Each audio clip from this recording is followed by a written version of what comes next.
streets will be chaos. And you can't run away after that. Everyone will know what you did if you choose to go down this road. A lot of important things have been said here today, but maybe the most important and frankly the most succinct was a statement that Mr. Floyd made earlier at the prompting of very first round of questioning from Mr. Gates. He said, "Life is precious. Life is precious. George Floyd's life was precious. Pat Underwood's life is precious. Life is precious." Our country, the greatest country ever, started on that premise. The document that launched this experiment in liberty we call America says this: we are all endowed by our Creator with certain inalienable rights. Among these are what? Life, liberty, and the pursuit of happiness. I think it's interesting to think of the order the founders placed the rights they chose to mention. Can you pursue your goals and dreams and happiness if you first don't have liberty, if you first don't have freedom? And do you ever have liberty and freedom if government won't protect your most basic right, your right to life? Because Mr. Floyd is right. Life is precious. Mr. Bongino, you agree with that statement? Life is precious? Absolutely. And you protected it every day in your job, your previous job, is that right? The best of my ability. You were a New York City police officer. You protected life every time you put on that uniform and did your shift, did your service. Is that right? Proudly so. And when you were in the Secret Service, you protected life. You protected some pretty important life. Barack Obama, President Bush. Two presidents of our great country. That's correct.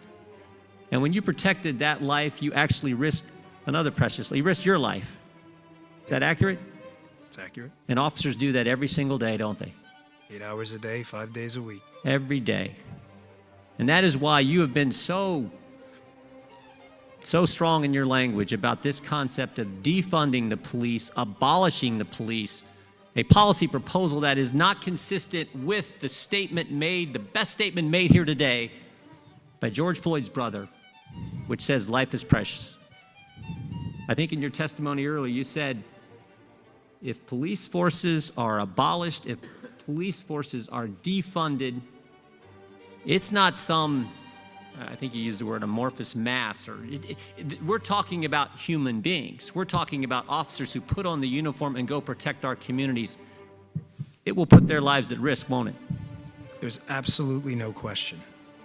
And just as importantly, because life is precious, it will put people's life at risk in the communities those law enforcement officers serve. Is that accurate?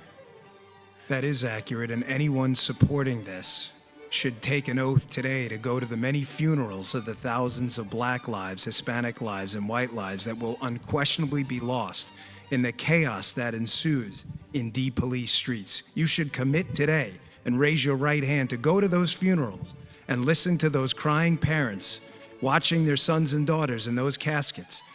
You want to vote for it? Then you go see the consequences of it, because the streets will be chaos, and you can't run away after that. Everyone will know what you did if you choose to go down this road. Let's protect life.